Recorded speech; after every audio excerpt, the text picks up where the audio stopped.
Assalamualaikum warahmatullahi wabarakatuh. Di sini kami akan menjelaskan pengujian service_user_login.php di Postman, yaitu mata kuliah Teknologi Web Service pertemuan 9 sampai 10. Nama kelompok Sukses TWS kelas 125B01.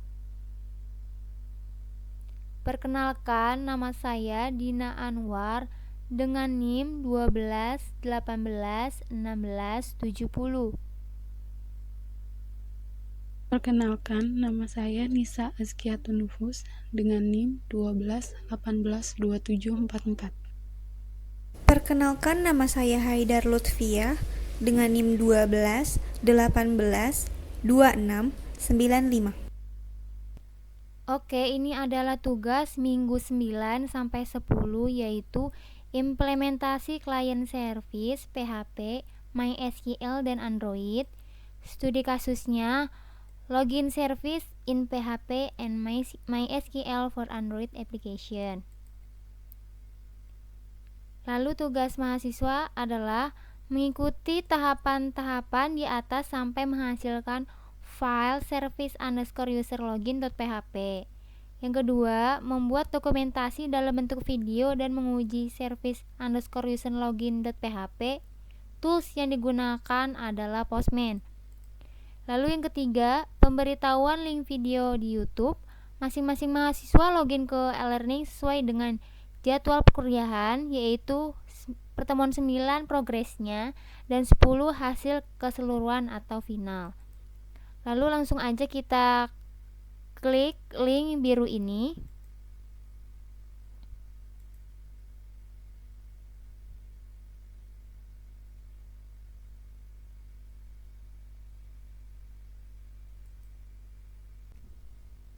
Ini adalah tampilan ketika kita sudah mengklik link yang tadi, yaitu login service in PHP and MySQL for Android application.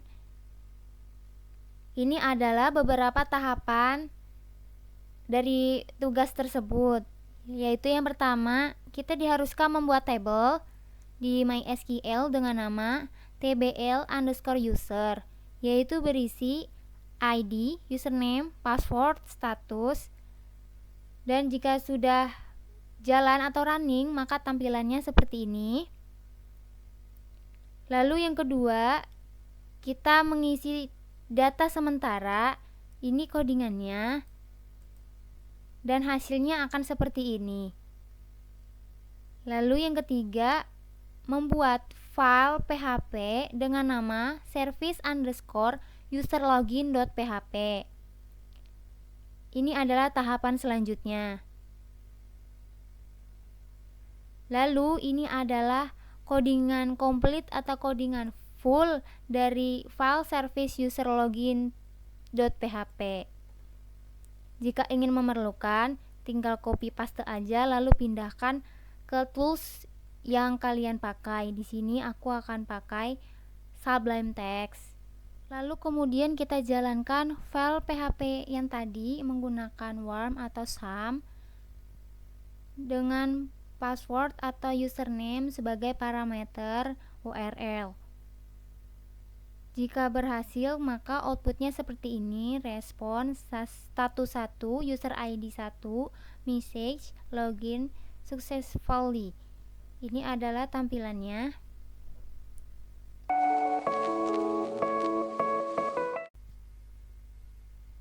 Oke, selanjutnya kita membuat tabel dengan nama tbl_user melalui MySQL. Oke, kita langsung buka aja MySQL-nya. Kita buat dulu basis datanya atau database dengan nama employee.db. Lalu kita klik tombol buat. Maka database-nya sudah berhasil dibuat. Lalu tahapan selanjutnya, kita membuat tabel. Ini adalah script dari tabelnya.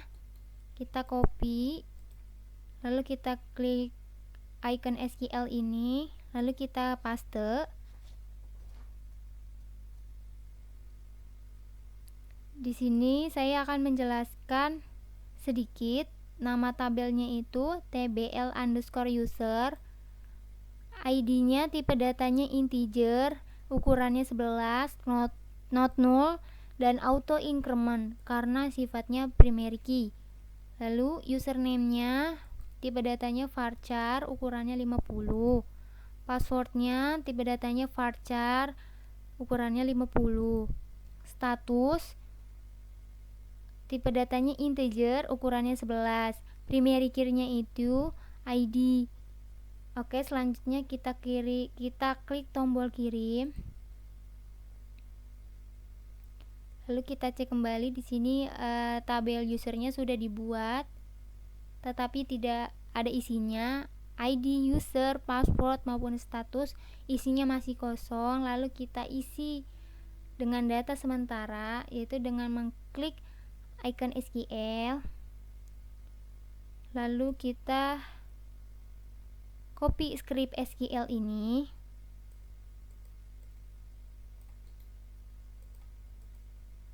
Lalu ini kita delete dulu, kita hapus. Lalu kita paste.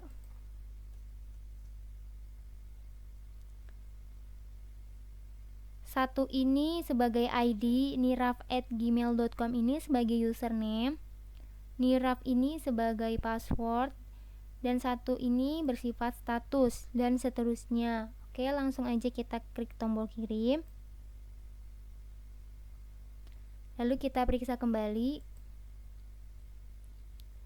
Maka tabel usernya sudah berhasil terbuat, yaitu ID-nya 1, username-nya niraf@gmail.com, passwordnya niraf, statusnya 1, ID-nya 2, username-nya kapil@gmail.com, passwordnya kapil, statusnya 1, ID-nya 3, username-nya arvin@gmail.com, passwordnya arvin, dan statusnya 1.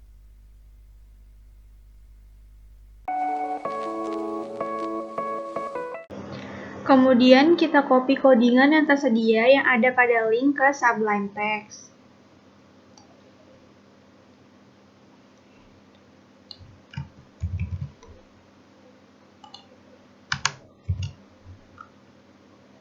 Selanjutnya, ganti nama database sesuai dengan nama database yang dibuat. Di sini saya nama database-nya nggak pakai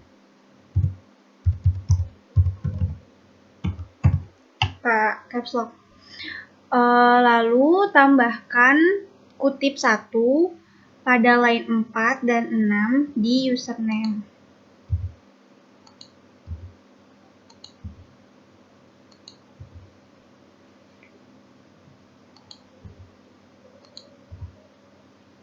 Kemudian pada line 4 tambahkan spasi di tulisan echo JSON.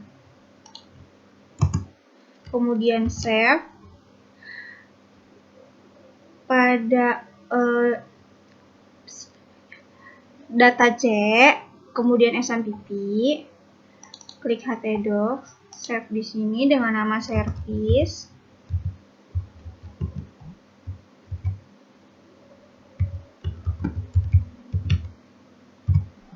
Formatnya PHP. Di sini kita sudah tersave ya. Kemudian kita menjalankan codingan yang kita buat apakah berhasil atau tidak.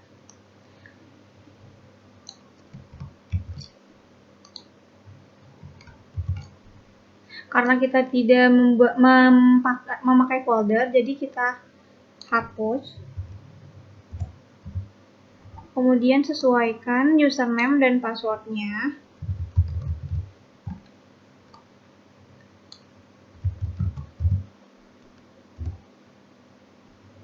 Di sini sudah terlihat sudah sukses ya. Langkah selanjutnya, kita akan menguji service user login menggunakan tools Postman. Yang pertama itu copy link yang sudah bisa berjalan dan sukses pada browser.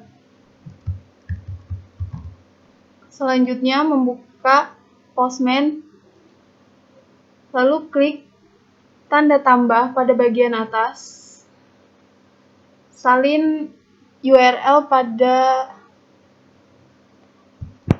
get, lalu klik tombol send.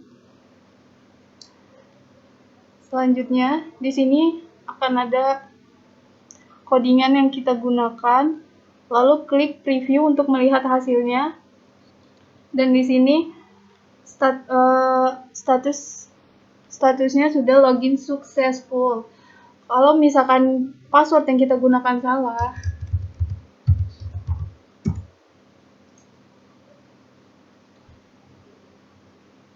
maka tulisannya enter correct username or password. Masukkan username atau password yang benar. Sekian presentasi dari kelompok kami. Mohon maaf bila ada kekurangan atau salah kata. Wassalamualaikum warahmatullahi wabarakatuh.